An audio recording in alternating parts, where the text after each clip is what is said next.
अस्सलामुअलैकुम दोस्तों, क्या हाल चाल है। 1 सितंबर 2022 और जुमेरात का दिन है जी। बात करेंगे ओमान की कुछ अहम खबरों के मतलब।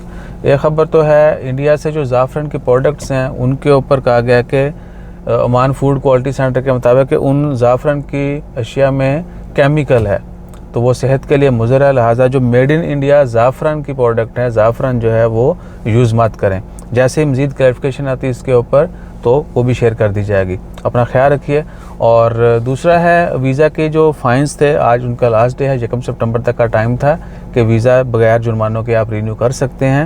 लिहाजा अभी वो एक्सटेंड नहीं हुआ।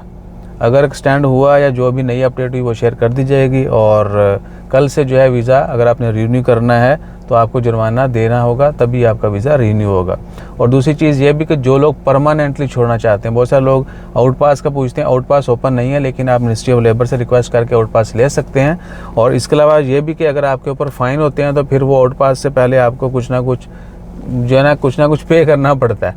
तो अगर आप चाहते हैं कि आप बगैर जुर्माने पे किए ओमान से चले जाएँ तो वो जो है, अल्लाह आपका भला करे, परमानेंटली आपने ओमान छोड़ना होगा और उसके लिए आपने कोई जुर्माना नहीं देना, ठीक है ना। मिनिस्ट्री ऑफ मैन पावर के ऊपर आप अपने आईडी कार्ड के अगेंस्ट जब लॉगिन करते हैं तो वहाँ पर वो ऑप्शंस भी आ रही होती हैं। अगर आप परमानेंटली छोड़ रहे हैं तो वहाँ पर आपने रजिस्ट्रेशन करनी है और ख़लास, ठीक है जी।